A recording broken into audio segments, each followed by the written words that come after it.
సంతోషంగా ఉండాలి. ఏదో దిగాలతో ఏదో పోగొట్టుకున్న వారిగా ఉండకూడదు. హల్లెలూయా చెప్పండి అయితే. హల్లెలూయా. ఈరోజు ఈ విధంగా ప్రాముఖ్యంగా కూడుకోవటానికి చాలా సంతోషంగా ఉంది. అలాగే ఇలాగా జ్ఞాపకార్థ కూడికగా ఇలా టోనీ మరి ఒకసారి మనం మధ్య నుంచి విడిచి, ఈ శరీరమును విడిచి, ఈ లోకాన్ని విడిచి దేవుని చెంతను ఉన్నాడని నమ్ముచున్నాను. అలాగే ఈ అవకాశం ఇచ్చిన ఈ కుటుంబానికి కూడా హృదయపూర్వకంగా వందనాలు చెల్లిస్తున్నాను. వచ్చిన ప్రార్థన చేసుకుని వాక్యం వెళ్ళిపోతాం. పరిశుద్ధుడా పరిశుద్ధుడా ప్రేమ కలిగిన మా తండ్రి, నాయన మీకు వందనాలు ప్రభువా. ఆయన ఈరోజు ప్రభువా ఇక్కడ నిలబెట్టి ప్రభువా వాక్యంతో మీరు మాట్లాడుతున్న మాటలన్నీ కూడా నేను వింటున్న నీ బిడ్డలందరికీ అవి ఆదరణ కలిగించే విధంగా నీవు సత్యము అన్నావు ప్రభువా. నీలో ఉన్న సత్యం ఏంటో వారు తెలుసుకోవాలి ప్రభువా తండ్రి. ఆయన నీవే మార్గము, నీవే జీవము, నేనే సత్యం అన్నావు ప్రభువా. ఈరోజు ఆ సత్యాన్ని తెలిపడానికి నాయన నీవు నాలో ఉండి ఆయన నీవే వారితో మాట్లాడలాగా కృపను సహాయం దయచేయమని, వినిన వారందరికీ కూడా ఈ వాక్యము అది ఉపయోగపడే విధంగా ఉండేలాగా కృపను సహాయం దయచేయమని అడుగుచు, ఆయన ఆది నుంచి అంతం వరకు కూడా ఈ వాక్యంలో మీరే ఉండి నడిపించమని అడుగుచు ప్రభువా. మా రక్షకుడు అయిన యేసుక్రీస్తు నామమున పేరట అడిగి వేడుచున్నాము తండ్రి. ఆమేన్. ఆమేన్. ఈ రోజున ఎందుకు ఇక్కడ కూడుకున్నాం చెప్పగలరా? ఎందుకు వీరు కూడికి పెట్టుకున్నారు?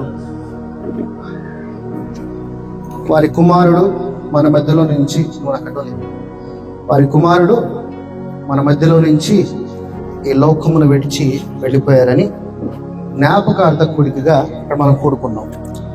దేవుని యొక్క వాక్యము ఏం సెలవిస్తుంది అనంటే, నీతిమంతులని జ్ఞాపకం చేసుకున్నట ఆశీర్వాదకరము. మరి అంటే వారిని మనం జ్ఞాపకం చేసుకున్నట్టు అంట ఆశీర్వాదకరం అంట. అది ఎలాంటి ఆశీర్వాదకరమో ఈరోజు వాక్యము ద్వారా చూద్దాం. అయితే మరి బాబు గత 3 ఏళ్ల క్రితం మన మధ్య నుంచి వెళ్ళిపోయాడు. ఇప్పుడు ఎక్కడున్నాడు అనుకుంటారు? ఆయన్ని ఎవరైనా చెప్పగలరా? ఎక్కడున్నాడు అనుకుంటారు? వేర్ ఈజ్ హి? ఎక్కడున్నాడండి? దేవుడి దగ్గరే ఉన్నాడు. నమ్ముతున్నారు దేవుడి దగ్గర ఉన్నారు?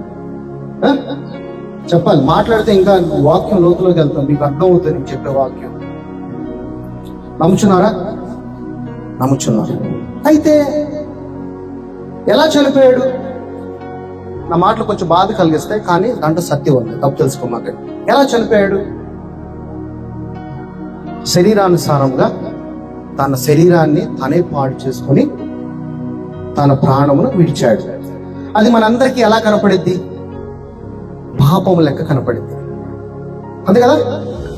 మరి పాపము కలిగి కనపడినప్పుడు, పాపము ద్వారానే చనిపోయినప్పుడు దేవుడి దగ్గరికి ఎలా వెళ్తారు? వెళ్ళాడు కదా.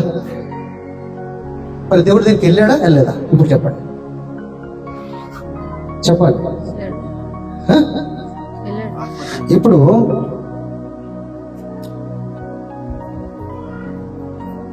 బాబు బాప్తిజం తీసుకున్నాడా లేదా? లేదు. బాప్తిజం తీసుకోవద్దు, పాపంలో పడిపోయినట్టే కదా, పాపంలోనే ఉన్నాడు కదా. మరి దేవుడి దగ్గరికి ఎలా వెళ్తాడు? అలాగే పరిశుద్ధుడు ఉన్నాడు, బాప్తిజం తీసుకొని. మనము బాప్తిజం తీసుకున్నప్పటికీ శరీరానుసారంగా మనకి తెలిసి చాలా తప్పులు చేస్తూ ఉంటాము, తెలియకుండాను చాలా తప్పులు చేస్తూ ఉంటాం.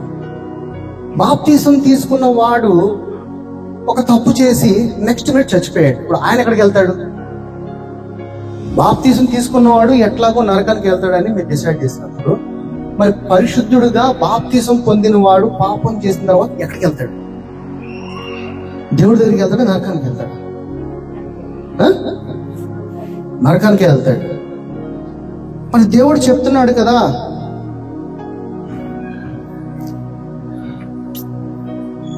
యేసు ప్రభు సిలువ వేసిన తర్వాత యేసు ప్రభు పక్కన 2 ఉన్నారు. ఎవరున్నారు? నన్ను జ్ఞాపకం చేసుకో పరదేశంలో అన్నాడు. యేసు ప్రభు ఏమన్నాడు? ఈరోజు నాతో కూడా నువ్వు అక్కడ ఉంటావు అన్నాడు. మరి ఆయన బాప్తిసం తీసుకోలేదే, మరి బాప్తిసం లేకుండా పరదేశంలోకి కట్టేస్తున్నాడు. పరదేశం అంటే ఆటోమేటిక్ పరలోక రాజ్యమే కదా, ఇంచుమించు. ఎలా వెళ్తున్నాడు? పశ్చాత్తాపం పడ్డాడు. Very good, good question. యాక్చువల్గా దేవుడు నేను శరీరానుసారంగా చూస్తాడా?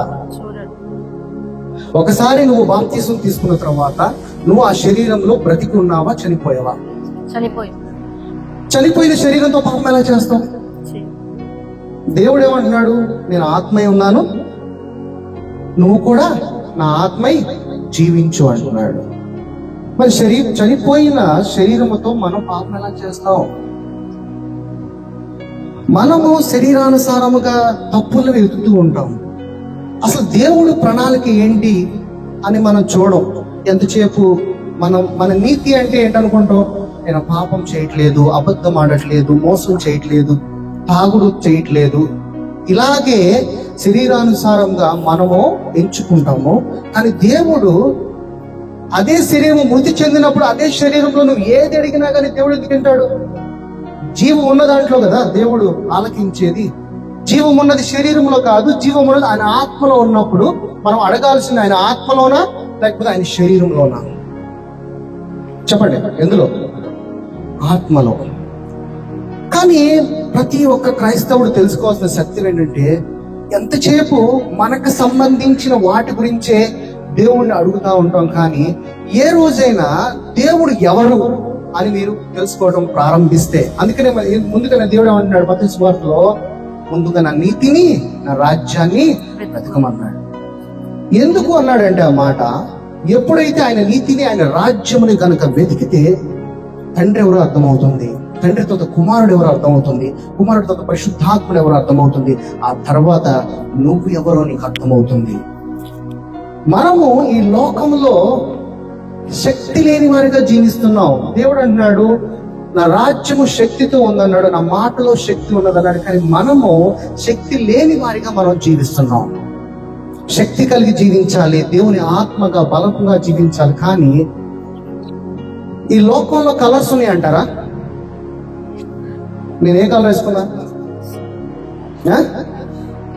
చెప్పండి? Grey colour. మా పాప బ్లాక్ కలర్ వేసుకుంది. నిజంగా కలర్స్ ఉన్నాయి అంటారు ఈ లోకంలో? ఈ లోకంలో కలర్స్ లేవు. నేను ఇక పిచ్చా అనుకుంటాను, కానీ అదే నిజం. ఈ లోకంలో ఒకటే ఒక కలర్ ఉన్నది, అది యేసయ్య వెలుగు తప్ప ఏది లేదు ఈ లోకంలో. ఇది బైబిల్లో వచనం ఎక్కడుందండి? కానీ బైబిల్లో వచనం లేదు, కానీ ఇదే ట్రూ. కావాలంటే మీరు గూగుల్ చేసుకోండి, మీకు అర్థమవుతుంది. ఈ లోకంలో కలరే లేదు. అలాగే మనం ప్రతిరోజు లెగిసిన కాడి నుంచి మనం చూసేది, మాట్లాడేది, కూర్చునేది, పడుకునేది సమస్తము ఏంటి? ఒక పదార్థము.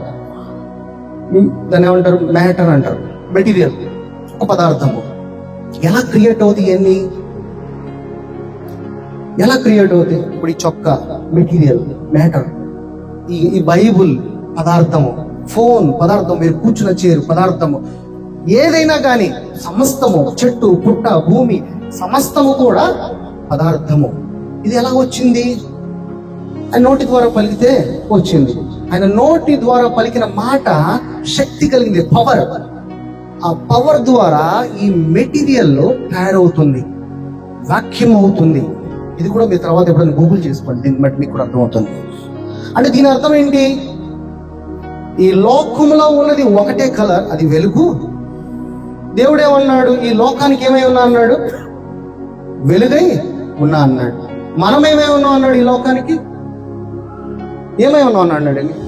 మనల్ని కూడా ఈ లోకానికి వెలుగు అన్నాడు. లోకానికి అంటే చెట్టు పుట్టక కాదు, సృష్టి అంతటికి. ఈ లోకంలో అంటే సృష్టి అంతా ఉంది కదా, ఆకాశాలు ఉన్నాయి, భూమి ఉన్నది, నక్షత్రాలు ఉన్నాయి. వీటన్నిటికి కూడా మనం కూడా ఏమై ఉన్నాము? వెలుగై ఉన్నాము. మనము ఇప్పుడు మనం వెలుగే ఉన్నాం అంటే దేనికి? ఈ సృష్టి అంతటికి. ఈ సృష్టి అంతటికి మనం వెలుగే ఉన్నాం. మనము దేనికి తల ఎప్పుతున్నాము? దేనికనంటే ఈ భూమి మీద ఉన్న మెటీరియల్ అంటే పదార్థాలకి మనము తల ఎగ్గుతున్నాం. అంటే ఎలా చెప్పాలంటే ఈ లోక మర్యాదకి మనము అనుసరిస్తున్నాం. దేవుడు ఏమన్నాడంటే ఈ లోకములో ఉన్న వాటన్నిటి మీద ఏలేవాడుగా, జయించేవాడుగా జీవించమన్నాడు. కానీ ఈ లోకానికి నువ్వు లోబడద్దు అన్నాడు. కానీ మనం ప్రతి ఒక్కరం కూడా ఈ లోకానికే మనం లోబడతాం. ఎందుకనంటే నువ్వు ఎవరో నీకు ఇంకా అర్థం కాలేదు కాబట్టి, నీలో ఉన్న శక్తి నీకు ఇంకా అర్థం కాలేదు కాబట్టి ఈ లోక మర్యాదకి నువ్వు బానిసత్వంగా చేసుకుంటున్నావు.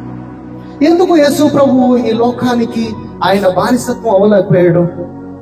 అపవాది వచ్చి శోధించినా కానీ, నీకు ఈ రాజ్యాధికారాలను ఇస్తున్నా కానీ దేవుడు ఎందుకు అపవాది మాటలకు తలొగ్గలేకపోయాడు? ఎందుకంటే ప్రభువు దగ్గర ఎటువంటి ఆశ లేదు. ఎందుకంటే ప్రభువు దగ్గర ఏమన్నాడు? నేనే మార్గము, జీవము, సత్యము తెలుసు కాబట్టి ఈ పదార్థాన్ని కాళ్ళ కింద ఉండే, దీని మీద అధికారం ఎవరికి ఉన్నది? నాకు ఉన్నది. ఈ భూమి మీద అధికారం ఉన్నది, ఈ నీరు మీద అధికారం ఉన్నది, ఈ గాలి మీద అధికారం ఉన్నది, ఈ ఆకాశాల మీద అధికారం ఉన్నది. యేసు ప్రభుకి ఏ అధికారం ఉన్నదో మనకి అదే అధికారం ఉన్నది.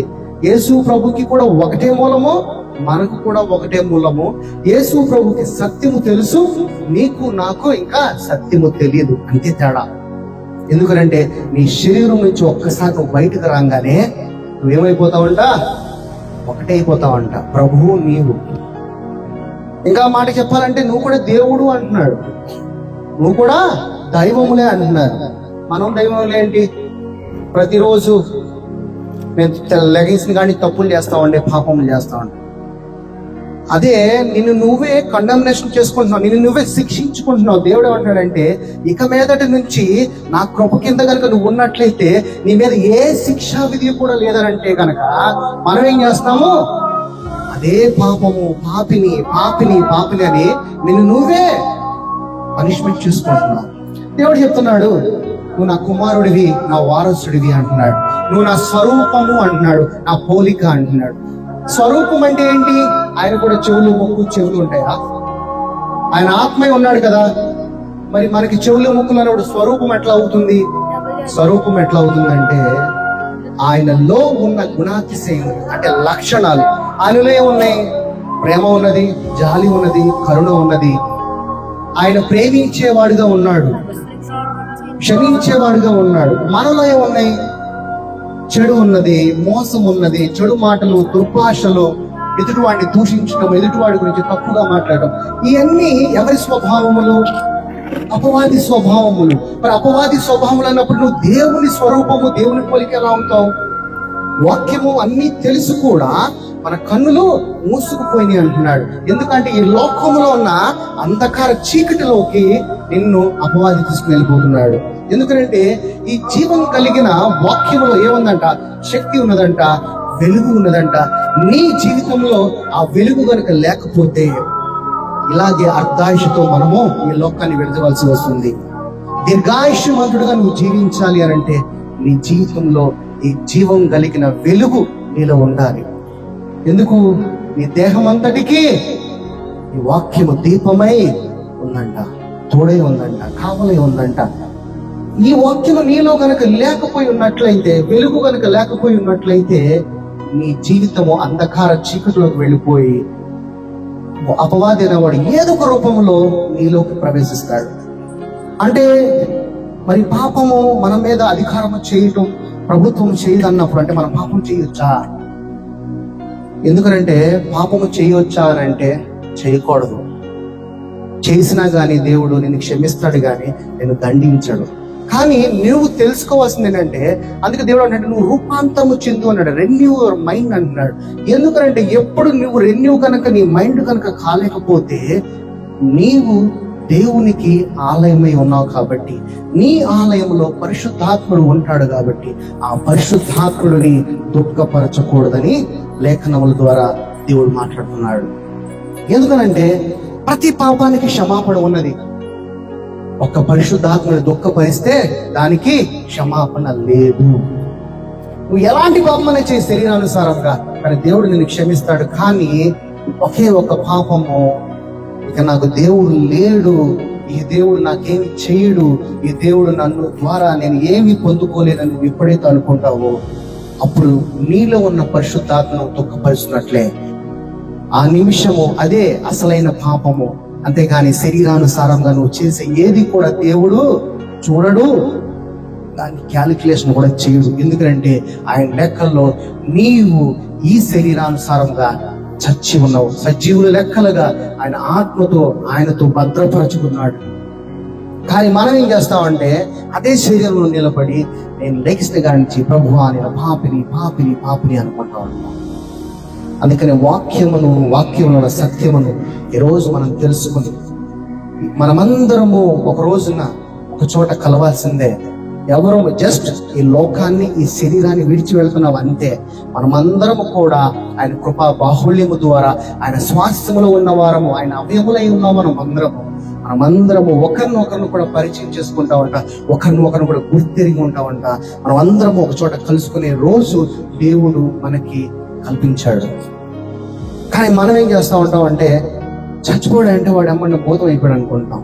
దేవుడు అంటున్నాడు వాళ్ళెవరు, అసలు అక్కడ ఉన్న వాళ్ళకి అలా ఇక్కడ ఉన్న వాళ్ళకి ఎటువంటి సంబంధమే లేదని దేవుని యొక్క లేఖనం సెలవిస్తున్నారు. ఇంకోటి అంటే ఈ లోకంలో ఉన్న వాటికి భయపడుతూ జీవిస్తున్నాం కదా. దేవుడు అంటున్నాడు అరే బాబు భయపడటం కాదు, దీని మీద అధికారం కలిగి జీవించు అంటున్నాడు. సో ఇది జస్ట్ కొద్దిపాటి చెప్పాను నేను దీనికి లేఖనముల ద్వారా. కీర్తన గ్రంథము 112:6-7.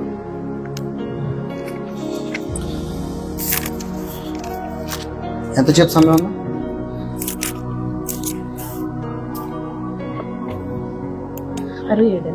112:6-7. అట్టివారు ఎప్పుడును కదిలింపబడరు, నీతిమంతులు నిత్యము జ్ఞాపకములో ఉందురు. వాని హృదయము యెహోవాను ఆశ్రయించి స్థిరముగా నుండువాడు ఎట్లాంటి దుర్వార్తకు కూడా జడియుడంట. ఎందుకు నీతిమంతులు జ్ఞాపకం చేసుకోవడం ఆశీర్వాదకరం అంటే ఒకసారి నీ శరీరంలోంచి బయటకు వచ్చిన తర్వాత నీవు కూడా దైవంతో సమానంగా ఉంటావు కాబట్టి అందుకే జ్ఞాపకం చేసుకోండి అంటున్నాడు వాడిని. అదేంటి మేము ఎట్లాగా దైవము అంటారా? యోహాను సువార్త 10:34.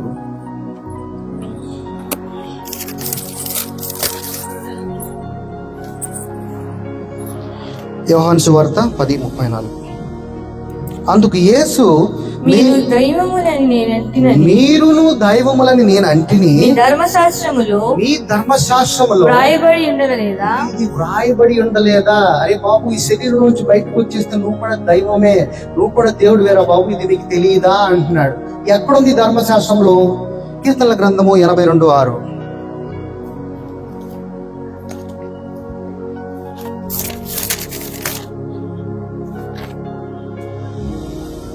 మీరు దైవములనియు మీరందరూ సర్వోన్నతుని కుమారులనియు నేనే సెలవిచ్చుచున్నాను.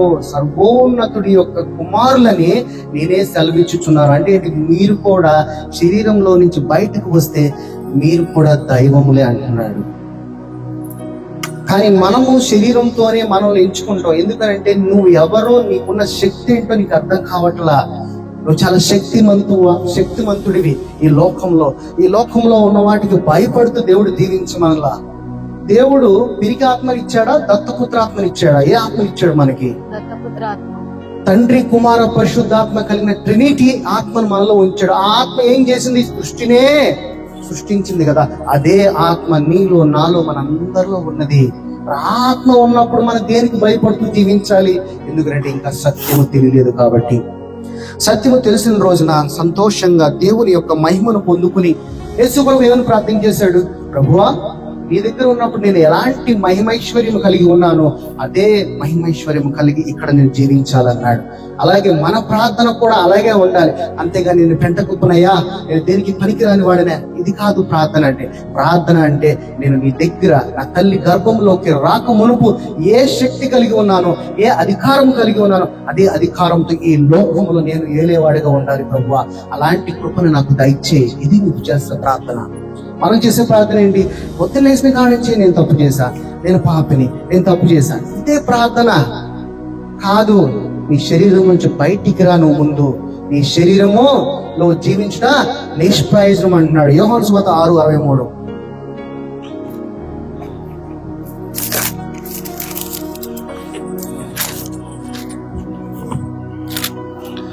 ఆత్మయే జీవింప చేయుచున్నది, శరీరము కేవలము నిష్ప్రయోజనము. నేను మీతో చెప్పి ఉన్న మాటలు ఆత్మయు జీవమునై ఉన్నవి. అంటే ఏంటి? మన శరీరం ఏమైందంట? నిష్ప్రయోజనము. నీవు ఎప్పుడైతే నేను దేవుని ఆత్మగా నేను జీవిస్తానని ఒక సత్యము నువ్వు ఎరుగుతావో, దేవుని ఆత్మకి జీవం ఉన్నది. ఆత్మలో ఉన్నది జీవము, శరీరములో కాదు. కానీ మనం రోగం రాగానే భయపడిపోతాం అంట. ఇప్పుడు రోగము, ప్రాణం దేంట్లో ఉంది? జీవం అంటే ప్రాణమే కదా, జీవం అంటే ప్రాణమే కదా. ఆయన ఆత్మలో ఉన్న అంటున్నాడు కదా.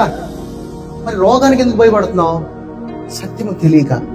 అంటే ఇప్పుడు నీకు ఏదో హార్ట్ ప్రాబ్లం ఉందనుకో, ప్రాణం హార్ట్ లో ఉందా, ఆయన జీవంలో ఉన్నదా? జీవములో ఉన్నది. అందుకని ఏమంటాడంటే, నా అధికారము తీసుకుని కమాండ్ చేయి, డెలివరీ చేయి, గద్దించు, రిబ్యూక్ చేయి అంటున్నాడు. దేనిని? నీలో ఉన్న చీకటిగా ఉన్న రోగాన్ని. కానీ చాలా మంది అనుకుంటాం రోగంలో హార్ట్ లో ఉంది ప్రాణము, కిడ్నీలో ఉంది ప్రాణము, లివర్ లో ఉంది ప్రాణం అనుకుంటాం. కాదు, ప్రాణం ఉన్నది జీవములో. జీవము ఎక్కడ ఉన్నది? రక్తములో ఉన్నది. అందుకని ఏమంటాడు వాక్యము? ఏం చెప్తుంది? హెబ్రీయులకు రాసిన పత్రిక 4:2 4:12 అనుకుంటా. 4:12. ఎందుకనగా దేవుని వాక్యము సజీవమై, దేవుని వాక్యం ఏమైందంట? సజీవమై అంటే బ్రతికి ఉన్నది. తర్వాత బలము గలదై, శక్తి గలదై, రెండంచులు గల ఎటువంటి ఖడ్గము కంటెను వాడిగా ఉండి ప్రాణాత్మలను, కీళ్లను, మూలుగలను విభజించినంత మటుకు, కీళ్లను, ప్రాణాత్మల కీళ్లను, మూలుగులను విభజించడం అంటే, మూలుగా అంటాం కదా, ఏదైనా మన మటన్ తిన్నాడు అంటాం కదా. ఎందుకనంటే ప్రాణం దేంట్లో ఉంటది? మన శరీరంలో. చెప్పగలరా దేంట్లో ఉంటది? బ్లడ్ లో ఉంటది. బ్లడ్ ఎక్కడ పుట్టింది? ఎక్కడ పుట్టింది? బోన్ మ్యారోలో పుట్టింది. అంటే మూలుగులో ప్రాణం పుడుతుంది అంట. అంటే మనలో ఉన్న రక్తము ప్రతి ఆర్గానికి వెళ్తేనే కానీ నువ్వు జీవిస్తావు. అంటే పరిశుద్ధమైన రక్తాన్ని పుట్టించేది ఏంటంట? జీవం కలిగిన వాక్యము. ఈ వాక్యము ద్వారా నీలో పరిశుద్ధ రక్తం ఎక్కడ పుడుతుందంట? మూలుగులో పుడుతుందంట. ఎంతవరకు దూర్చు విభజించినంత మటుకు కూడా అక్కడ దాకా వెళ్ళి ఆయన వాక్యము అక్కడి నుంచి కొత్త రక్తం పుట్టి నిన్ను పరిశుద్ధుడిగా జీవింపచేస్తుంది, దీర్ఘాయుష్మంతుడిగా జీవిస్తాడు. కానీ మనము వాక్యములో ఇంకా శక్తిని తెలుసుకోకుండా మనలో ఉన్న రోగాలకి, రోగం అంటే ఈ లెక్కలో ఏంటి? టాబ్లెట్ వేసుకోవాలా?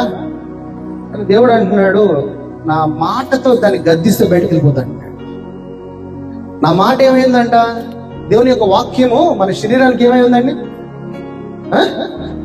శరీరానికి ఏమైంది? సామెతలు 4:29.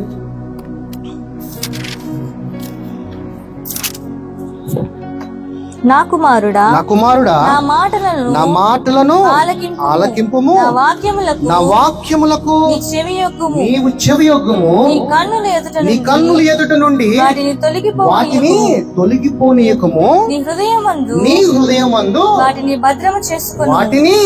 భద్రము చేసుకొనుము. దొరికిన వారికి అది జీవమును, వారి సర్వ శరీరమునకు ఆరోగ్యము ఇచ్చును. ఏంటిది ఇచ్చేదంట?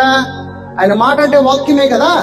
అది అందు వాక్యముండను, వాక్యము దేవుని అవుతుండను, వాక్యము దేవుడై ఉండెను. ఆ వాక్యం అంట మన హృదయంలో కనుక భద్రపరుచుకుంటే మన సర్వ శరీరానికి ఆరోగ్యం అంటున్నాడు. వాక్యము నీలో భద్రపరచుకోమంటున్నాడు. ఎందుకంటే ఆయన నిబంధన నీ హృదయ పలకల మీద రాశాడు. కాబట్టి దేవుడికి కావాల్సిన నీ శరీరం కాదు, నీ హృదయం అనే త్రోన్. అందులో దేవుడు నివాసం చేస్తాడు. నీవు గనక దేవుడిని గనక అక్సెప్టేషన్ చేస్తే గనక ఆయన తండ్రి కుమారుడు నీ వద్దకు వచ్చి నీ ఆలయంలో వాళ్ళిద్దరు నివాసము చేయటానికి ఇష్టపడుతున్నారు. కానీ మనము వాక్యాన్ని మనలో ప్రవహింపజేయకోకుండా ఏం చేసుకుంటున్నాం? మనం గోడలు కట్టేసుకుంటున్నాం. ఎలాంటి గోడలు? మతం అనే గోడలు. నేను బొట్టు పెట్టుకోవచ్చా, నేను సినిమాలు చూడొచ్చా, నేను మందు తాగొచ్చా, నేను అబద్ధం ఆడొచ్చా? ఇక్కడే ఉంటున్నావు నువ్వు. బయటికి రా, నువ్వు చాలా శక్తిమంతుడివి. ఇప్పుడే నేను టీవీ చూస్తే పాపము, సినిమా ఇట్లాంటి వాటి దగ్గరే క్రైస్తవుడు ఆగిపోతున్నాడు. వీటిని బద్దలు కొట్టుకుని బయటకు రా, నువ్వు చాలా శక్తిమంతుడు, అది నీకు అర్థమవుతుంది. కానీ నువ్వు అది అర్థం చేసుకోకుండా ఇక్కడిక్కడే నీ చుట్టూ ఏం కట్టేసుకుంటున్నావు? మతం అనే గోడలు కట్టేసుకుంటున్నావు. ఫస్ట్ మతం అనే గోడలు కట్టేసి మార్గాన్ని తీసి ఆ మార్గమును సత్యములో నడువు. ఎందుకంటే నా ఆత్మ ఎక్కడ ఉంటే అక్కడ స్వతంత్రం అన్నాడు, కానీ దీనికి భయపడు దానికి భయపడు అని చెప్పలా. ఎక్కడ ఉంటే నా ఆత్మ అక్కడ స్వతంత్రం అన్నాడు, నేను స్వతంత్రుడిగా జీవించమన్నాడు. కానీ మనము స్వతంత్రులుగా జీవించకుండా మన శరీర ఆశల మీద మనం వాటికే తల ఎగుతూ వాటిని చూస్తూనే మనం భయపడుతున్నాం. కానీ నీవు తెలుసుకోవాల్సింది ఏంటంటే వాటి మీద నాకు అధికారం ఉన్నది. యేసు ప్రభు నీళ్ళ మీద నడుచుకుంటూ వచ్చాడు కదా. ఆయన పడుకున్నప్పుడు దోణి మీద ఉన్నప్పుడు సముద్రంలోంచి అలలు ఎగుస్తా ఉన్నప్పుడు యేసు ప్రభు లెగిసి ఏం చేశాడు? ప్రార్థన చేశాడా? ప్రార్థన చేయలా, గద్దించాడు. ఎందుకనంటే ఆయనకి లోబడి ఉన్నాయి నీళ్లు కూడా. అదే అధికారము నీకు కూడా ఉన్నది. అదే అధికారము నీకు కూడా ఉన్నది. నీవు తెలుసుకోవట్లా నాకు ఈ అధికారం ఉన్నదని. నువ్వు ఎప్పుడైతే ఈ అధికారం తెలుసుకుంటావో ఈ లోకంలో ఉన్న అన్ని వాటిని కూడా నీవు గద్దిస్తూ అధికారముతో వాటిని జయించేవాడిగా జీవించమన్నాడు. అందుకనే దేవుడు అన్నాడంటే శోధన జయించేవాడు ధన్యుడు అంటున్నాడు. కానీ మనం అదే శోధనకి కుంగిపోతా ఉంటాం. నువ్వు కనుక శోధన కనుక జయిస్తే నీకు జీవ కిరీటముని ఇస్తా అంటున్నాడు. ఈ రోజున మరి జీవ కిరీటమును పొందుకోకుండా మనం ఎలా జీవిస్తున్నామంటే ఎర్త్లీ థింగ్స్ కి, అంటే ఈ భూలోకంలో ఉన్న వాటికే మనం తల ఎగుతూ వాటికే భయపడుతూ మనం జీవిస్తున్నాం. 1 పేతురు 2:24. హోషేయ గ్రంథము హోషేయ 14:7. హోషేయ, అతని నీడయందు నివసించువారు మరలి వత్తురు, ధాన్యము వలె వారు తిరిగి మొలుతురు, ద్రాక్ష చెట్టు వలె వారు వికసింతురు, లెబోనాను ద్రాక్షారసము వాసన వలె వారు పరమళింతురు. ఒకవేళ నిజంగా యేసు ప్రభు కింద గనక, ఆయన కృప కింద గనక నువ్వు జీవించి ఉన్నట్లయితే అంట నువ్వు ఎలా చిగురిస్తావంట? ఒక ద్రాక్ష వలె నువ్వు చిగురిస్తావంట. ఒక మంచి పరిమళము కలిగిన సువాసనగా నువ్వు ఉంటావంట. నువ్వు వెళ్తే వాక్యం అనే సువాసన నీలో ఉండాలి. నిన్ను చూసి నీ చుట్టూ ఉన్న చీకటి ఎవడైతే అపవాది ఉన్నాడో ఆ వాసనను పసిగెట్టాడు, నీ నుంచి పారిపోతూ ఉంటాడు. కానీ మనం ఏం చేస్తున్నాం? వాక్యం అంటే ఏంటి? ఆదివారం ఒక్కరోజు మనం ఆరాధనకి వెళ్తాం. ఆదివారం ఒక్కరోజు ఆరాధనకి వెళ్తే సరిపోతుందా? చాలా మంది ఒకరోజు ఆదివారం ఆరాధనకి వెళ్ళి మాకు చాలా మంచి జరిగింది, మేలు జరిగిందని చెప్పుకుంటాడు. అరే ఒక్క ఆదివారమే నీకు, వారంలో ఉన్న ఒక్క ఆదివారం వస్తేనే దేవుడు నీకు అంతగా దీవించిన వాడు. ప్రతిరోజు అదే వాక్యాన్ని నీ హృదయంలో భద్రపరుచుకుంటే నేను ఎంతగా దీవిస్తాడు. అది మర్చిపోతున్నారు ప్రజలందరూ కూడా. రైట్. 1 పేతురు 2వ అధ్యాయము 1 పేతురు 2వ అధ్యాయము 24. మనము 2:24. మనము పాపముల విషయమై చనిపోయి ఇక్కడ మనం పాపము విషయమై ఏమై ఉన్నాం? మనము చనిపోయాము. మొదటగా మనం ఎక్కడ చనిపోతున్నాము? మరణం అంటే ఏంటి? పాపమే. శరీరానుసారం అనేది అసలు మరణమే కాదు. క్రైస్తవుడికి మరణము లేదు. ఎందుకనంటే నిత్య జీవంలో ఎప్పుడూ కూడా వాడు జీవిస్తూనే ఉంటాడు. ఎందుకనంటే ఈ లోకంలో ఇన్ని ఉన్నాయి కదా, ఇంత టెక్నాలజీ ఉంది, రంగులు ఉన్నాయి, చెట్లు ఉన్నాయి, పుట్లు ఉన్నాయి, పశువులు ఉన్నాయి, బర్డ్స్ ఉన్నాయి. వీటన్నిటికీ నిత్య జీవము లేదు. గాని తండ్రి, కుమార, పరిశుద్ధాత్ముడు తర్వాత జీవమన్ను ఉందంటే అది నీకే. అందుకే ఈ లోకంలో నువ్వు చాలా ప్రత్యేకము. అందుకే దేవుడు అన్నాడంటే ఈ లోకమును నేను ఎంతగానో ప్రేమించు అన్నాడంటే. ప్రేమించడం అంటే ఈ లోకమును కాదు, నిన్ను ప్రేమించాడు. అదే ప్రేమని నువ్వు కూడా లోకంలో ఉన్న వారందరికీ ఆ ప్రేమను పంచివ్వాలి. అంతేగాని మేము క్రైస్తవుల్ని ప్రేమిస్తాము, మేము హైందవుల్ని ప్రేమించము, ముస్లింని ప్రేమించమని నువ్వు అడ్డుగోడలుగా రిలీజియస్ గా కట్టుకుంటే నిన్ను నువ్వెవ్వరూ కూడా కాపాడలేరు. సర్వమానవాళిని కాపాడా లేకపోతే ఓన్లీ క్రైస్తవుల్ని కాపాడా? సర్వమానవాళియా? అందరూనా కొందరా? అందరినీ కాపాడాడు దేవుడు. అందుకనే గుడ్ న్యూస్ అన్నాడు. ఈ లోకానికి గుడ్ న్యూస్ ఏంటంటే ఈ లోక రక్షకుడు సర్వమానవాళ్ళందరినీ కూడా కాపాడేశాడు కాబట్టి. కానీ మనం ఇంకా ఏమనుకుంటున్నామంటే లేదు నేను ఇంకా పాపిని అనుకుంటున్నాం. కానీ దేవుడు అంటున్నాడు ఈ పాపానికి నేను వేళ ఆల్రెడీ చెల్లించేశాను అంటున్నాడు. ఎన్ని పాపాలండి? 20 పాపాలు 30 పాపాలు కాదు. నీ పుట్టుక నుంచి నువ్వు చనిపోయేంత వరకు కూడా నువ్వు చేసే ప్రతి పాపానికి కూడా నేను వెల చెల్లించేశాను కాబట్టి ఈ రోజు నుంచి నువ్వు స్వతంత్రుడివి, స్వతంత్రంగా జీవించు అంటున్నాడు. కానీ ఆ సత్యమును మనం తెలుసుకోక లేదు నేను పాపిని అని మన పాపంలో జీవిస్తున్నాం. అందుకే ఇక్కడ ఏమంటున్నాడు, మన పాపముల విషయమై చనిపోయి నీతి విషయమై జీవించున్నట్లు ఆయనే తానే తన శరీరమును మందు మన పాపములను మాను మీద మోసుకునేను. మన సమస్త పాపములన్నీ కూడా ఏం తీసుకుని మాను మీద మోసుకుని వెళ్ళాడంట. అందుకని ఏమంటున్నాడు, ఆయన పొందిన గాయముల చేత మీరు స్వస్థత నొందిదిరి అంటున్నాడు. అంటే ఏంటి దీని అర్థము? ఆల్రెడీ మనకు వచ్చే రోగాలకి ఆల్రెడీ స్వస్థత పొంది ఉన్నామని లేఖనం చెప్తుంది. అదే వాక్యం ఏం చెప్తుంది? నీ సర్వ శరీరానికి ఆరోగ్యం అని చెప్తుంది. కానీ వాక్యంలో ఉన్న సత్యము అర్థం కాక మనలో ధైర్యం లేక మనలో ఉన్న ఈ లోకంలో ఉన్న భయమును చూసి మనం భయపడుతూ వాక్యాన్ని కూడా పక్కన పెట్టేస్తున్నాం. మనం నిజంగా చెప్పాలంటే వేషధార క్రైస్తవులే కానీ నిజమైన క్రైస్తవులము కాము. అందుకనే మత్తయి సువార్తలో ఏమంటాడంటే మీరు పెదాలతో గణపరుస్తున్నారు కానీ నీ హృదయముతో గణపరచట్లేదు అంటాడు. ఎప్పుడైతే నువ్వు హృదయంతో గణపరుస్తున్నావు అంటే దాని అర్థం ఏంటి? ఆయన ఆత్మగా నువ్వు జీవిస్తున్నావు అని అర్థం. నువ్వు పెదాలతో చప్పట్లు కొడుతూ కన్నీళ్లు విడిస్తే అది ఆరాధన కాదు. నీ పిల్లలని కన్నీళ్ళు ఇస్తే నువ్వు ఓర్చుకోలేవు. తండ్రి అయిన దేవుడు నువ్వు ఏడిస్తే దేవుడు ఎలా ఒప్పుకుంటాడు? అరే మన పిల్లలు ఎవరైనా ఏడిస్తే మనకి బాధిస్తా లేదా? మరి దేవుడు జీవం ఇచ్చిన వాడు నువ్వు ఏడిస్తే ఆయన కూడా ఎలా ఉంటది? బాధపడతాడు. కానీ మనం ఏం చేస్తామంటే మనం ఏడిస్తే మనకి ఒక అమ్మయ్యా నేను ఏడ్చాను దేవుడు నా ప్రార్థన చేశాడు అనుకో. లేదు, నువ్వు ఏడిస్తే దేవుడు వినడు. దేవుడి యొక్క శక్తిని కలిగి అధికారముతో ఏ రోజైతే నీ జీవితంలో ప్రతి అంధకార వాయుమండల శక్తులని జయిస్తూ ఆయన కుమారుడుగా వీరుడుగా నువ్వు జీవిస్తావు చూడు, ఆ రోజున దేవుడు సంతోషపడతాడు. అది నువ్వు ఇచ్చే నిజమైన ఆరాధన దేవుడికి. అంతేకాని ఈ లోకంలో ఉన్న వాటిని చూసి భయపడుతూ ప్రభువా నేను అదే వారు మొరపెట్టినా నీ మాటలు వినను అంటున్నాడు. కానీ ఆయన వైపే తిరిగి ఏ శరీరం అయితే మృతి చెందిందని చెప్తున్నాడు అదే శరీరంలో నువ్వు నిలబడి దేవుణ్ణి ఓడుతున్నావు. పొందుకోలేని వాటి గురించి దేవుడి దగ్గర మొరపెట్టుకున్న ప్రభువా నాకు ఇది సహాయం చేయవా అని. అరే మన ఎదురుగా ఏదైనా శరీరం చనిపోతేనే మనం పట్టించుకోం. దేవుడికి ఆయనే అంటున్నాడు కదా, హిమ్సెల్ఫ్ డిక్లేర్డ్ నువ్వు ఆల్రెడీ చనిపోయావని. మరి చనిపోయిన శరీరంతో దేవుణ్ణి అడిగితే నీకు ఎలాంటి ఆశీర్వాదం దొరుకుతుంది? ఎలాంటి ఆశీర్వాదం కూడా దొరకదు. ఇదే సత్యము. అలాగే 25 మీరు గొర్రెల వలె దారి తప్పిపోతుంది కానీ ఇప్పుడు మీ ఆత్మలు మీ శరీరంలో అన్నట్లే ఇక్కడ మీ ఆత్మలు కాపరియు అధ్యక్షుడనైన మా ఆయన వైపునకు మళ్ళీ ఉన్నారు.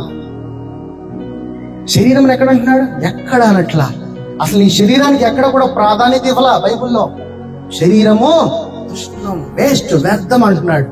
ఆత్మ ఆత్మ ఆత్మ అంటున్నాడు కానీ శరీరం అని ఎక్కడ అనట్లా. కానీ మనం తెల్ల లేచిన గాడి అడిగేది అదే శరీరం గురించి. అందుకే సత్యము తెలియక ఇంకా మనం అదే స్థితిలో మనం జీవించగలుగుతున్నాం. శరీరంలో కనుక నువ్వు జీవిస్తే లోకంలో ఉన్నాయన్నీ కావాలి. అదే ఆయన ఆత్మగా జీవించిన రోజున అపోస్తులు అందరూ కూడా స్వార్థకి వెళుతున్నప్పుడు ప్రభువుని అడుగుతారు, ప్రభు మేము ఎలా వెళ్ళాలి? మా దగ్గర డబ్బు లేదు. ప్రభు అంటాడు మీరు ముందు వెళ్ళండి, మీరు అన్ని ఏర్పరుస్తానంటాడు. అదే అపోస్తులు కాళ్ళ యొద్దకు తీసుకొచ్చి కోట్లు కుమ్మరించినా కానీ స్వార్థలు పంచిపెట్టేశారు. అంటే సత్యము తెలుసుకున్నారు, ఏమీ లేదు, ఈ జీవము సమస్తం ఆయనదే, ఆయన కొరకు ఆయన నిమిత్తమే అధికారము కలిగి నేను జీవిస్తాను.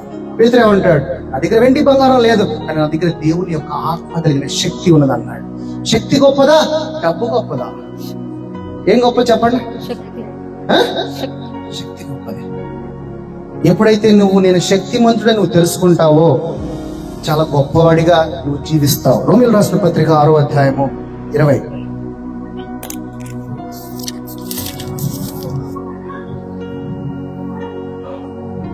మీరు పాపమునకు దాసులై ఉన్నప్పుడు నీతి విషయమై నిర్బంధము లేని వారే ఉంటిరి.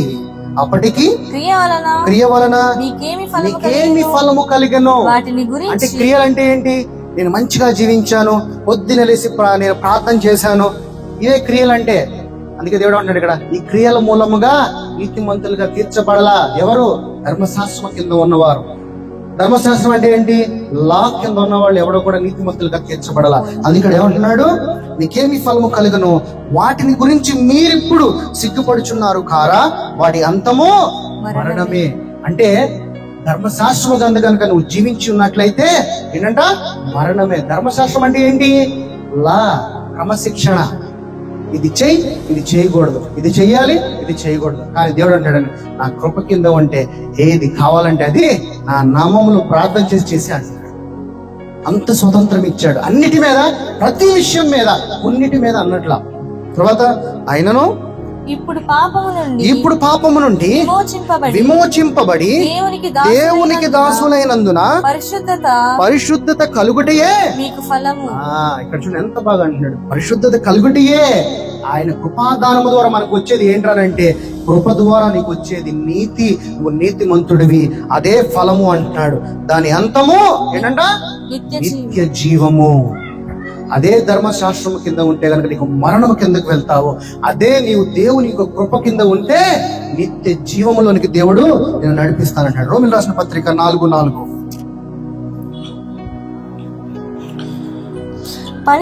పనిచేయువానికి జీతము రుణమే గాని దానమని ఎంచబడదు. పని చేస్తున్నావు దేవుని బిడ్డగా, దేవుని ఆత్మగా, దానముగా ఎంచబడదు, అది జీతము అంటున్నాడు. దాని తర్వాత పని చేయక భక్తిహీనుని కూడా, అంటే పని చేయకోకుండా అసలు వాడు శరీరంలో జీవిస్తూ ఒక దుర్మార్గుడిగా జీవించినా గాని, తర్వాత నీతిమంతునిగా తీర్పు తీర్చువాని అందు విశ్వాసముంచువానికి వాని విశ్వాసము నీతిగా ఎంచబడుచున్నది. 6-7 చదువు. ఆ ప్రకారమే క్రియలు, ఎటువంటి క్రియలు అక్కర్లే, ఇంకా ఎటువంటి క్రియలు లేకుండా దేవుడు ఎవడని నీతిమంతుడుగా ఎంచును ఆ మనుష్యుడు ధన్యుడు. దావీదు కూడా చెప్పుచున్నాడు, ఎలాగనగా తన అతిక్రమములకు పరిహారము నొందినవాడు, తన పాపమునకు ప్రాయశ్చిత్తము నొందినవాడు ధన్యుడు. ప్రభువు చేత నిర్దోషి అని ఎంచబడిన వాడు ధన్యుడు, బహుగా దీవించబడినవాడు. అదే రోమీయులకు రాసిన పత్రిక 10:13.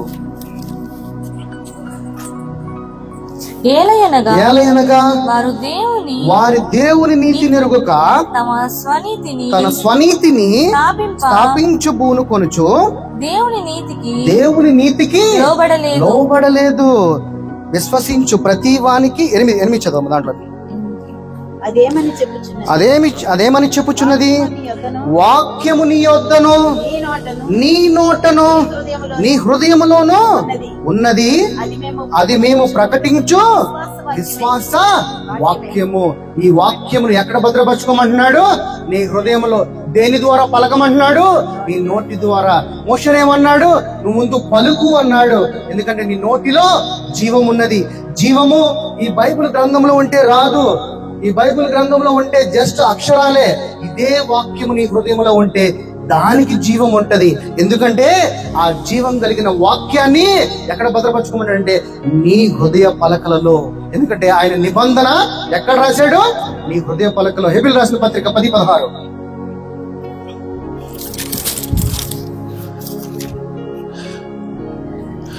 ఎలాగనగా ఆ దినములైన తరువాత వారితో నేను చేయబో క్రొత్త నిబంధనను ఇవే నా ధర్మ విధులను వారి హృదయముల మీద వారి మనస్సు మీద వాటును రాయబడుదును.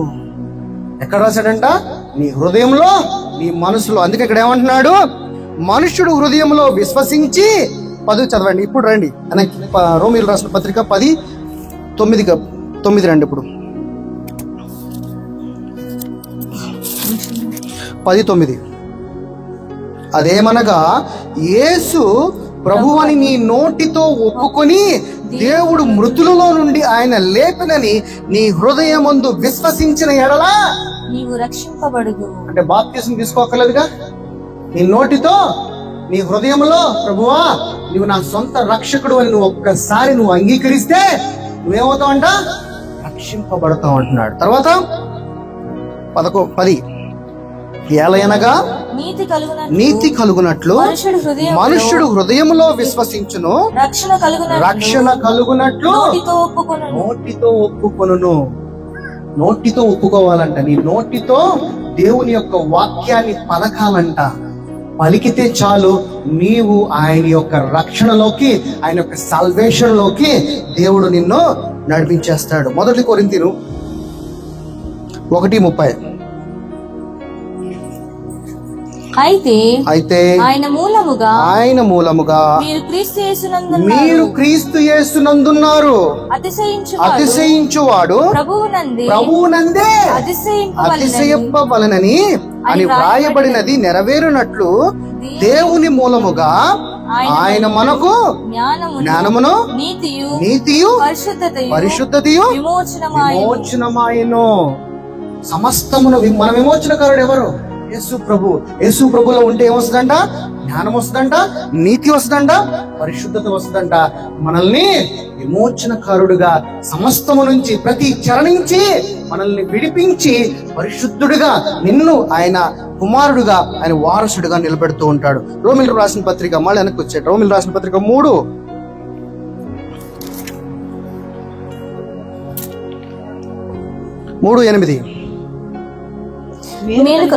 మేలు కలుగుటకు కీడు చేయుదుమని మేము చెప్పుచున్నామని కొందరు మమ్మును చెప్పుచు దూషించి చెప్పు ప్రకారము మేమెందుకు చెప్పరాదు? అట్టి వారికి కలుగు శిక్షా విధి న్యాయమే. అలాగేనే ఏమందుము?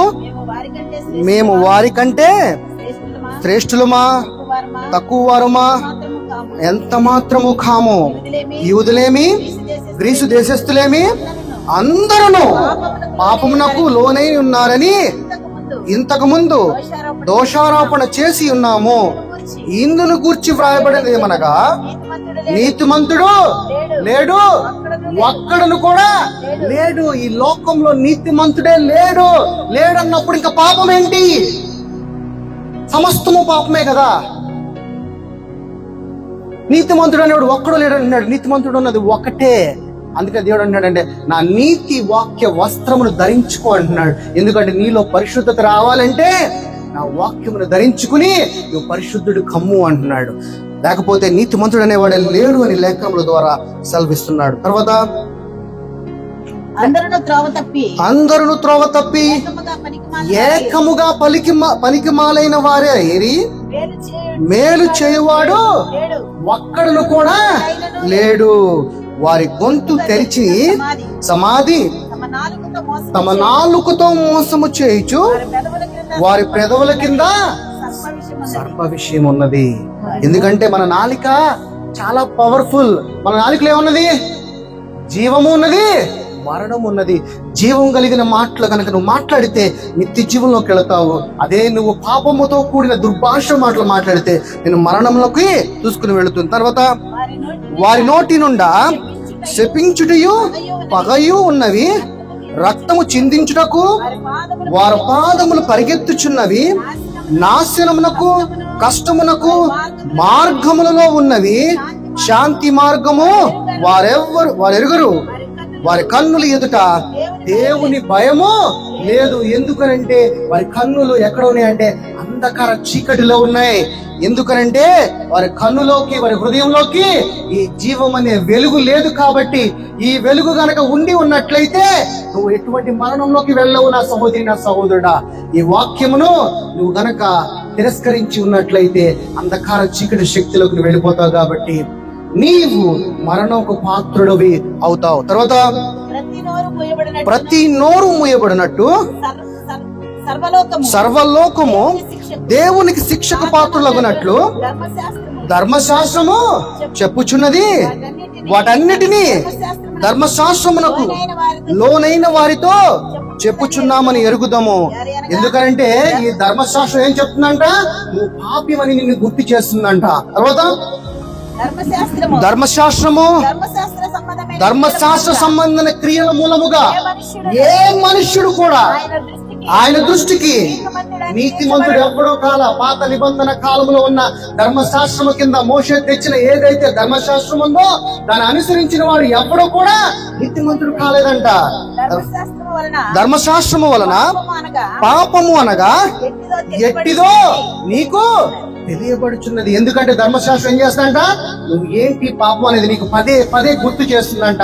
కానీ దేవుని యొక్క కృప అలా కాదు. తర్వాత ఇట్లుండగా ధర్మశాస్త్రముకు వేరుగా దేవుని నీతి, ప్రభువైన యేసుక్రీస్తు నీతి బయలుపడుచున్నది. దానికి ధర్మశాస్త్రమును ప్రవక్తలను సాక్ష్యం ఇచ్చుచున్నారు. ధర్మశాస్త్రము సాక్ష్యం ఇస్తుందంట. పాత నిబంధనలో ధర్మశాస్త్రమును ప్రకటించిన ప్రతి ప్రవక్త కూడా సాక్ష్యం ఇస్తున్నాడంటే ఏమని?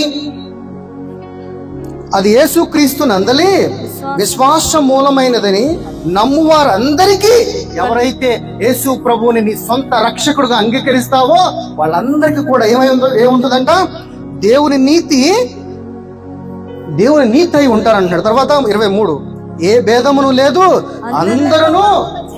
అందరూ పాపము చేసి దేవుడు అనుగ్రహించు మహిమను పొందలేకపోతున్నారు. ఇంకెవ్వడు ఇక్కడెవ్వడు సత్యవంతుడు లేడు, పరిశుద్ధుడు లేడు. పరిశుద్ధత కావాలంటే జీవం కలిగిన వాక్యముని నీ హృదయంలో భద్రపరుచుకోవాలి. ఈ వాక్యం అనే వెలుగుని నీ యొక్క జీవితంలో ప్రకాశమానముగా ప్రకాశించిన రోజున నీలో చీకటి అనేది ఉండదు. కాబట్టి నీ జీవితము దీర్ఘాయుష్మంతులుగా జీవిస్తారు. ఎప్పుడైతే ఈ వాక్యం అనే వెలుగు నీలో లేనప్పుడు అంధకార చీకటి సంబంధిగా, దేవుడి ఆత్మగా దేవుడి సంబంధిగా నువ్వు ఉండవు, నువ్వు అపవాది సంబంధిగా ఉంటావు. కాబట్టి అందుకనే దేవుడు ఏమన్నాడంటే, అరే బాబు పాపం అనేది ఓకే, నో ప్రాబ్లం, కానీ ఈ వాక్యం అనే వెలుగుని నీ మీద ప్రకాశమానముగా ఉండేలాగున, ప్రకాశించేలాగున ఈ వాక్యము నీ హృదయంలో భద్రపరుచుకో. ఈ వాక్యము నీకు దీపమై నీ దేహమంతటికి కూడా వెలుగై ఉంటది. నీ యొక్క జీవితాలంతటికి కూడా ఈ వాక్యము కావలే ఉంటది. కాబట్టి ఈ వాక్యములోనే నివసించు, ఈ వాక్యములోనే నడువు అని చెప్తున్నాడు. యెషయా గ్రంథం 64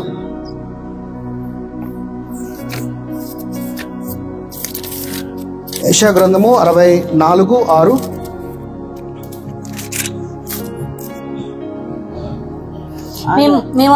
మేమందరము అపవిత్రుల వంటి వారమైతిమి. మా నీతి క్రియలన్నీ మురికి గుడ్డల వలె ఆయను. మేమందరము ఆకుల వలె వాడిపోతిమి.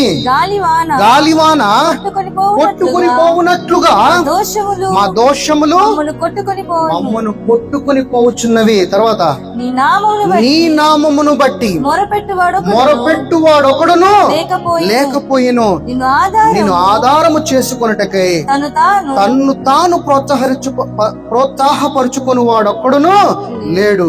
నీవు మాకు ముఖము చాటు చేసుకుని మా దోషముల చేత నీవు మమ్మును కరిగించి ఉన్నావు. యెహోవా నీవే మాకు తండ్రివి. నీవు జిగట మన్ను, నీవు కుమ్మరి వాడువు. పనికిరానిగా ఉన్న పాత్రని పనికొచ్చే పాత్రగా చేసిన వాడు. తర్వాత మేమందరము నీ చేతి పని ఉన్నాము. యెహోవా అత్యధికముగా కోపపడకము. మేము చేసిన దోషమును నిత్యము జ్ఞాపకము చేసుకొనుము. చిత్తగించము, చూడుము. దయచేయము. మేమందరము నీ ప్రజలమే కదయ్యా అయినా, మేమందరము నీ ప్రజలమే కదా.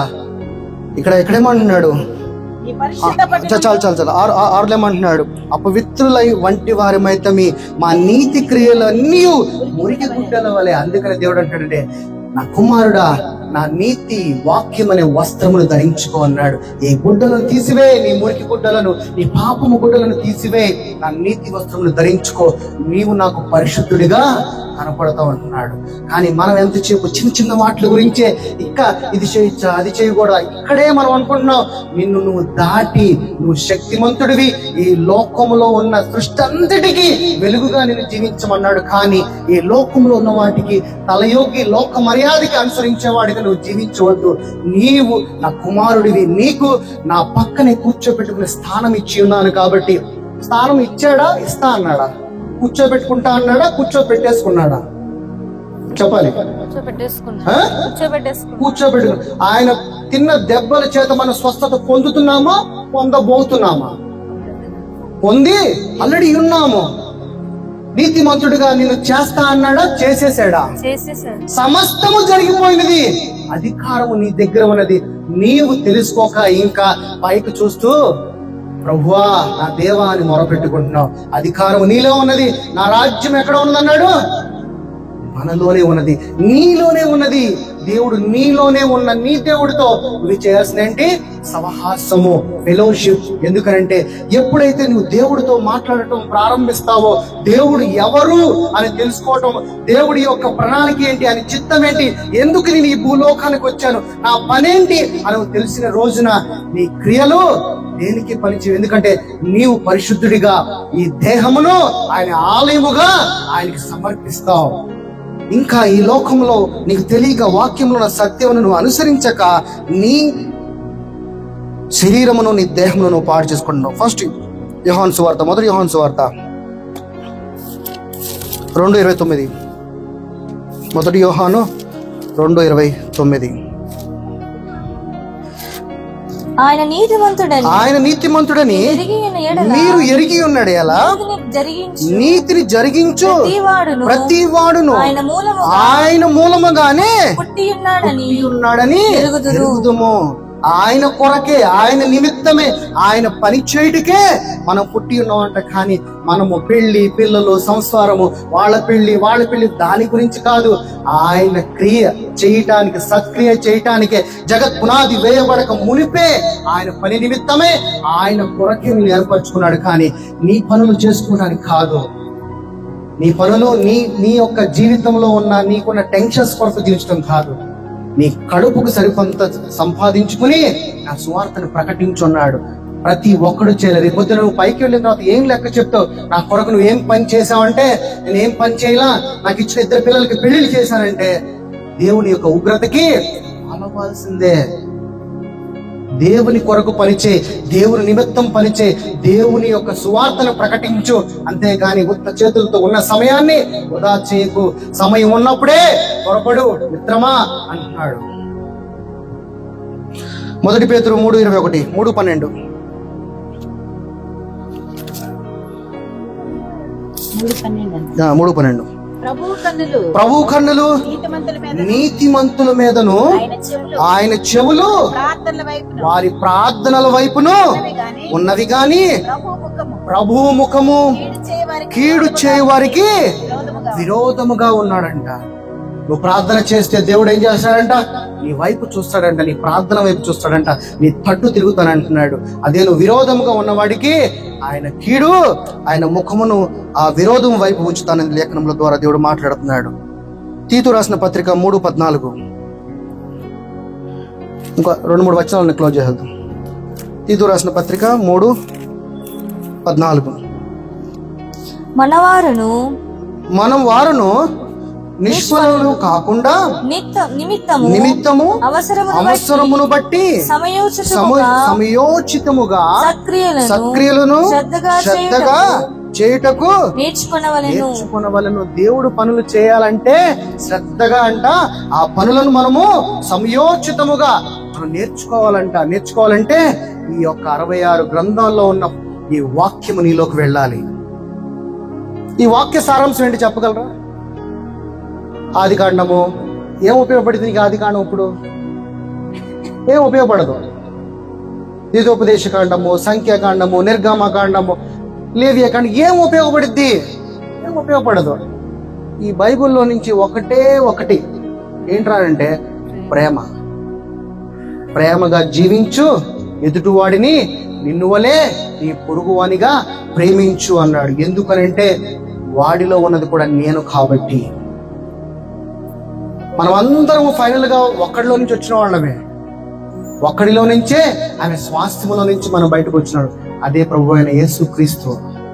ఆయనలో నుంచి వచ్చిన వాళ్ళమే మనందరము.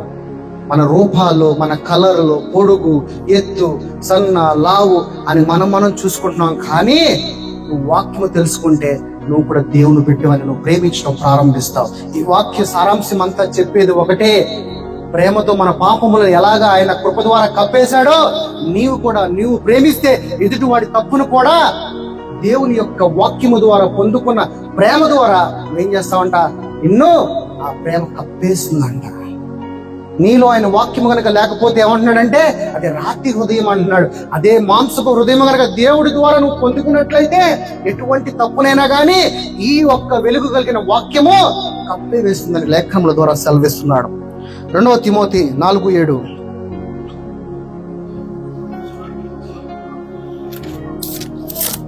మంచి పోరాటము పోరాడి తిని నా పరుగు కడముట్టించి తిని విశ్వాసమును. చాలా మంది చనిపోతే ఈ వాక్యం వాడుతూ ఉంటారు. ఏంటి వాళ్ళు పరిగెత్తింది? ఎందులో పరిగెత్తారు వాళ్ళు? చెప్పండి, ఎవరైనా చెప్తాను. ఎందులో పరిగెత్తారు? మంచి పరుగు పరిగెడి తిని అన్నాడు కదా. ఎందులో? శరీరంలో కాదు, ఆయన ఆత్మగా పరిగెత్తు నువ్వు, ఆయన సాక్షిగా పరిగెత్తు నువ్వు, ఆయన యొక్క ఆత్మగా శక్తి కలిగి పరిగెత్తు.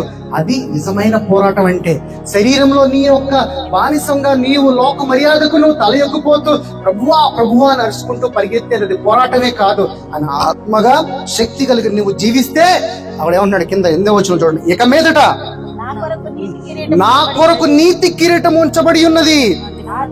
ప్రతి ఒక్కరు కూడా ఎలా జీవించాలి? ఆయన ఆత్మగా జీవించిన రోజున నా కొరకు ఒక జీవ కిరీటము పరలోక రాజ్యంలో దేవుని దగ్గర ఉంచబడి ఉన్నది అని తెలుసుకుని మన యొక్క యథార్థత కలిగిన జీవితంగా జీవించాలి. తర్వాత ఆ దినమందు నీతి గల న్యాయాధిపతి అయిన ప్రభువా అది నాకు మాత్రమే కాకుండా నాకు తన ప్రత్యక్షతను ఆపేక్షించు వారందరికీ అనుగ్రహించును. అందరికీ ఇస్తాడంట. ప్రభువా నేను ఈ కిరీటం పొందుకోవాలని ఒక పరుగు పరిగెత్తాలంట. ఎందులో? ఆయన ఆత్మలో. శరీరంలో ఉంది, శరీరంలో బలం లేదు, ఆయన ఆత్మలో బలం ఉన్నది. కాబట్టి ఆయన ఆత్మగా పరిగెత్తించిన రోజున దేవుడు ఏమంటాడంటే జీవ కిరీటములు ఇస్తా అంటున్నాడు. ఎందుకంటే ఉన్నతమైన స్థానమును పరలోక రాజ్యం. ఇంతకు పరలోక రాజ్యం ఎక్కడుంది? పైన ఉందా కింద ఉందా? ఎక్కడుంది? పైన ఉందా కింద ఉందా? చెప్పగలరా ఎవరన్నా? నోవాహు దినములలో అందరూ చచ్చిపోయారు కదా. అనీతి మందులు చచ్చిపోయారా? నీతి మందులు చచ్చిపోయారా? అనీతి మందులు ఎక్కడికి వెళ్ళిపోయారు? వాళ్ళు ఎత్తబడ్డారు పైకి. నీతి మందులు ఎక్కడ ఉన్నారు? ఇక్కడే ఉన్నారు.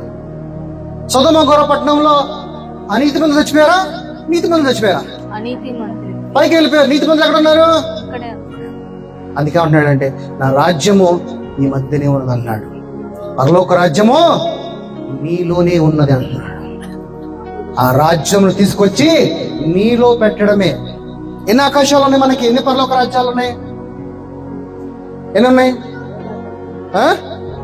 3 ఆకాశాలు. సరే, ఒకటి ఇంత మటుకు దేవుడు పరలోక ఎవరు కూడా ప్రభు తప్ప ఇంకెవరు కూడా పరలోక రాజ్యంలోనికి వెళ్ళలేదు అంటున్నాడు. కానీ కొన్ని లేఖన వచనాలపై పరలోక రాజ్యానికి వెళ్ళి వచ్చినట్టుగా వాక్య లేఖనాలు ఉన్నాయి. ఎందుకనంటే దేవుని ఆత్మగా మనం జీవించిన రోజున మన పరలోక రాజ్యానికి వెళ్ళగలము. కానీ 3వ పరలోక రాజ్యము ఎక్కడైతే అత్యున్నతమైన సింహాసనం మీద ఆసీనుడైన తండ్రి దగ్గరికి వెళ్ళాలంటే యేసు ప్రభు ఒకటే మార్గము. ఆయన మార్గం అనుసరించిన వాడు. అందుకని ఎవడంటాడు యేసు ప్రభు, నన్ను చూస్తే నా తండ్రిని చూసినట్టే అన్నాడు. నా ద్వారా నేను వేసిన మార్గం ద్వారా నువ్వు వస్తే తండ్రి చెంతకు చేరుతావు అంటున్నాడు. ఈ రోజున మనమందరం కూడా ఆయన చెంతకి, ఆయనలో నివసించాలంటే మనం తెలుసుకోవాల్సింది ఏంటంటే, ఈ శరీరమును విడిచి ఆయన ఆత్మగా మనము ఇక మీదట మన మీద ఏ పాపము మన మీద ప్రభుత్వము చేయదు. మనము నిత్య జీవములో ఆయన కుమారులుగా, ఆయన వారసులుగా ఆయనతో పాటు కుడి పార్శ్వమందు కూర్చున్నామని నువ్వు ఎప్పుడైతే ఆయన విశ్వసిస్తావో నీ హృదయంలో ఆ రోజున నిజమైన రక్షణ రక్షింపబడదు అంటాడు. అంతేగాని నీటి బాప్తిజం తీసుకుని నేను బల్లలో పాల్గొంటున్నా అంటే కాదు. విశ్వసించాలి. ఎలాంటి విశ్వాసం, ఎలాంటి కష్టము నష్టము బాధ వచ్చినా గానీ నా దేవుడు నాకు తోడై ఉన్నాడని నువ్వు ఎప్పుడైతే విశ్వసిస్తావో ఆ రోజు రక్షింపబడతావు. కానీ ప్రభు బలలోకి వెళ్ళి రొట్టి సంస్కరణలో పాలు పొందుకుంటే నువ్వు రక్షింపబడవు. ఆ రక్షణ ద్వారా ఎటువంటి జీవ కిరీటమును కూడా నువ్వు పొందుకోలేవు. నిజంగా నువ్వు దేవుని కుమారుడు అయితే జీవ కిరీటమును పొందుకుని ఆయన బిడ్డగా, ఆయన వారసుడుగా నీ జీవితంలో నీకు కనపడకుండా నిన్ను శోధిస్తున్న ప్రతి చీకటి వాయు మండలను జయించేవాడిగా నువ్వు జీవించాలి. ఆ రోజున ఏమంటున్నాడు, నువ్వు ధన్యుడివి, నేను నీకు జీవ కిరీటం ఇస్తానంటున్నాడు. అలాగే జీవించాలి. కానీ ఈ లోకంలో ఉన్న వాటికి భయపడుతూ మనం జీవించకూడదు. ఒక్కసారి నీ శరీరం నుంచి నువ్వు బయటకు వస్తే దేవుడు అంటున్నాడు నిన్ను. కానీ మనమేమనుకుంటున్నాం, ఈ శరీరంలో ఉండి ఇది పాపము, ఇది పాపం కాదు అని మనకు మనమే ఎంచుకున్నాం. అందుకని పౌలు భక్తుడు ఏమంటాడు, నిన్ను నువ్వే ఎంచుకో అంటున్నాడు. ఎందుకంటే నీకు ఎంత చెప్తున్నా అర్థం కావట్లేదు కాబట్టి నీవు రూపాంతరం చెందు, నీ మనసుని, నీ హృదయాన్ని మార్చుకో అన్నాడు. ఎందుకంటే నీ హృదయం ఎప్పటికీ మారదు. అందుకే దేవుడు అన్నాడు, నా మనసును ధరించుకో అన్నాడు, నా నీతిని ధరించుకో అన్నాడు. నువ్వు ఎప్పుడైతే ధరించుకుంటావో ఆయన ఆత్మగా, సంతోషంగా, ఆయన కుమారుడిగా, వారసుడిగా నువ్వు జీవిస్తావు. మరి ఇప్పుడైతే బాబు ఎక్కడున్నట్టు, ఎక్కడున్నాడు చెప్పండి? వాక్యం అన్నారుగా, దేవుడితో ఉన్నాడా లేదా? సార్ నో, ఉన్నాడా లేదా? అందుకనే శరీరమును విడిచి ఆయన ఆత్మగా జీవిస్తే దేవునితోనే, దేవునిలోనే దేవుని ఆత్మ జీవిస్తాం. శక్తి కలిగి, బలము కలిగి, జ్ఞానము కలిగి, నీతి కలిగి, పరిశుద్ధత కలిగి ఈ లోకమును ఏలేవాడిగా జీవించు. కానీ ఈ లోకంలో ఉన్న వాటికి తలయొగ్గి భయపడుతూ మటుకి జీవించమాకండి. ఈ రోజున ఒక నీతిమంతుడు మనం జ్ఞాపకం చేసుకున్నాం. ఎందుకంటే అది ఆశీర్వాదం అంటున్నాడు. ఎందుకంటే ఒకసారి శరీరం నుంచి బయటికి వెళ్ళినప్పుడు ఏమైపోతున్నాడు, ఆయన దేవుడే, నీవు కూడా దైవము అంటున్నాడు. అందుకనే వారిని జ్ఞాపకం చేసుకున్నట. ఎందుకంటే బయటికి వెళ్ళిన వాడు ఎవడు? దేవుని ఆత్మ, దేవుడే. అంతే కదా? నీలో ఉన్నది ఎవరు? దేవుడే. నాలో ఉన్నది ఎవరు? దేవుడే. మన అంతరంగ పురుషుడి ద్వారా జీవించేది గొప్పదా, శరీరం గొప్పదా? శరీరం గొప్పదా, అంతరంగ పురుషుడు గొప్పదా అండి? లోనున్నవాడు గొప్పవాడు. అందుకని నీలో ఉన్నవాడు ఈ భూలోకం వాటి అన్నిటికంటే గొప్పవాడు అన్నాడు. ఆ లోను ఉన్నవాడు ఒకసారి బయటికి వెళ్తే ఏమవుతాడంట? దైవము అవుతాడంట. అందుకనే నీతిమంతులని జ్ఞాపకం చేసుకున్నట ఆశీర్వాదకరమని లేఖనముల ద్వారా మాట్లాడుతున్నాడు. 2 వచనాలు తీసి క్లోజ్ చేద్దాం. 2 కొరింథీయులు 5:21.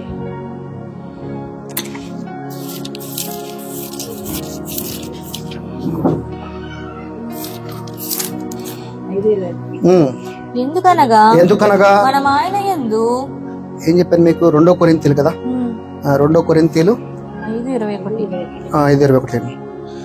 ఎందుకనగా మనం ఆయన యందు దేవుని నీతి అగునట్లు పాపమును ఎరుగని ఆయనను మన కోసము పాపముగా చేసిన. ఎవరి కోసం చేశాడంట ఆయన్ని? మన కోసము. ఎన్ని పాపాలు చేశాడు? పొద్దున్న లేచిన వాళ్ళు 10 పాపాలు చేశాడా? దాని గురించా? సమస్తము. ఈ రోజు నుంచి పరిశుద్ధుడిగా, ఎటువంటి పాపంలో లేనివాడిగా. చాలా మందికి ఒక డౌట్ ఉంటది, పరిశుద్ధుడిగా గుడికి వెళ్తాం, 2 గంటల గుడిలో ఉంటాం, దేవుడిని మంచిగా ఆరాధిస్తాం, దేవుని ఒక వాక్యం వింటాం, దేవుని గుడిలో నుంచి బయటకు రాగానే మనకు తెలిసే పాపం చేస్తాం. ఇంకప్పుడు ఇంక మన గుడికి వెళ్ళే ఉపయోగం? పాపంలో పడిపోతున్నాం కదా. అందుకే దేవుడు ఏమంటున్నాడంటే ఇక్కడ, ఎందుకనగా మనం ఆయన యందు దేవుని నీతి అగునట్లు పాపం మెరగని ఆయనను మన కోసము పాపముగా చేసెను.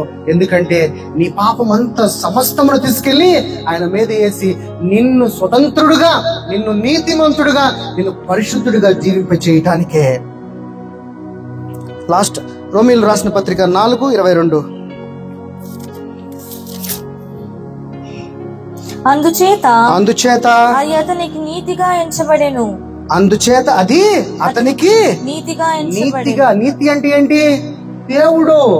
తర్వాత అది అతనికి ఎంచబడనని అతని నిమిత్తము మాత్రము కాదు గాని మన ప్రభువైన యేసుక్రీస్తు మృతులలో నుండి లేపిని వానియందు విశ్వాసం ఉంచిన మనకును ఎంచబడునని మన నిమిత్తము కూడా వ్రాయబడిందంట. తర్వాత ఆయన మన అపరాధముల నిమిత్తము అప్పగింపబడి మనము కూడా నీతిమంతులముగా తీర్చబడుటకై లేపబడును. మనల్ని నీతిమంతుడిగా తీర్చబడకపోతే అసలు యేసు ప్రభుకి అసలు అధికారమే దొరకదు. నిన్ను లేపితేనే యేసు ప్రభు కూడా అధికారము. యేసు ప్రభు కూడా జీవం కలిగిన కుమారుడిగా ఉన్నాడు. ఇదే లేఖనం చెప్తున్నది. నిన్ను నీతిమంతుడు చేయాలంటే, ఆయన ముందు నీతిమంతుడు అవ్వాలంటే నిన్ను లేపితేనే, నిన్ను నీతిమంతుడిగా చేస్తేనే, నీ కొరకు ప్రాణం పెడితేనే ఆయన నీతిమంతుడు అవుతాడు. అదవుతుందా? నువ్వెంత గొప్పవాడుగో, నేను ఎంతగా దేవుడు ప్రేమిస్తున్నాడో. ప్రేమ అంటే నోటి పెదాలతో మాట్లాడటం కాదు, నిజంగా వెతుకు ప్రభువుని. ప్రభువా, ఇంతదిగా నన్ను ప్రేమిస్తున్నావు. నువ్వు అనుకుంటున్నావు, నీకు తెలియట్లా, నీ వెనక ఉండేనే ప్రతి నిమిషం నేను కాపాడుతూనే ఉంటాడు. ఆయన వెలుగు నీ వైపు ఎప్పుడు ఉంటే దీర్ఘాయుష్మంతుడుగా జీవిస్తావు. ఈ వెలుగు గనక నీ కుటుంబంలో గాని, పిల్లల మీద గాని, నీలో గాని గనక ఉండకపోతే అర్ధాయుష్ను మనం ఈ లోకాన్ని విడిచవలసి వస్తుంది. ఏంటి అర్ధాయుష్ను విడిచేవాడు అంటే? దేవుడు ఎంతగానో ప్రేమించి నీకు ఒక మంచి జన్మనిచ్చాడు. ఈ జన్మను నువ్వు సంతోషంగా ఎంజాయ్ చేయడానికి ఇచ్చాడు, కానీ బాధతో బాధపడుతూ ఉండడానికి కాదు. ఆయనను మహిమపరచడానికి, ఘనపరచడానికి నిన్ను ఆయన ప్రతిష్ఠించి ఒక మట్టిగా చేసి, ఆ మట్టిలోకి జీవాత్మను పంపించి ప్రతిష్ఠ చేసి ఆయన ఆలయముగా నిన్ను మార్చుకున్నాడు. ఆయన ఆలయంలో ఆయనను నువ్వు ఆరాధించకుండా ఈ లోకాన్ని నువ్వు ఆరాధిస్తున్నావు. దేవుడు అందుకే అంటాడంటే, నీలో ఉన్న పరిశుద్ధాత్మని దుఃఖపరచకుడి అంటున్నాడు. ఈ రోజు నుంచి ఈ వాక్యము నీ హృదయంలోకి వెళ్ళి, ఈ సజీవమైన బలము కలిగిన, జ్ఞానము కలిగిన, నీతి కలిగిన, పరిశుద్ధత కలిగిన ఈ వాక్యము ఈ రోజు నీ జీవితం, నీ బ్రతుకు మార్చాలని అడుగుచు, మనమందరము కూడా దేవుని బిడ్డలము. మనము దేవుని కృప ద్వారా రక్షింపబడి నీతిమంతులుగా తీర్చబడినము. ఎటువంటి క్రియల వరకు కూడా నీతిమంతులుగా తీర్చబడలేదు, కానీ నీవు నీ సొంత రక్షకుడుగా నీ హృదయంలో యేసు ప్రభువును అంగీకరిస్తే చాలు, ఆయన నీతి వస్త్రము నీకు ధరింపజేసి నేను నీతిమంతుడిగా తీర్చబడతాడు. అందుకనే ఈ రోజున మనం జ్ఞాపకం చేసుకున్న ఈ నీతిమంతుడి గురించి చెప్పిన వాక్యము నీ హృదయంలో వెలుగులను వెలిగించాలని మనస్ఫూర్తిగా కోరుకుంటూ, మీ అందరికీ దేవుని యొక్క వాక్యము ఒక దీపమై వెలుగై ఉండాలని మనస్ఫూర్తిగా కోరుకుంటూ, God bless you all. Amen.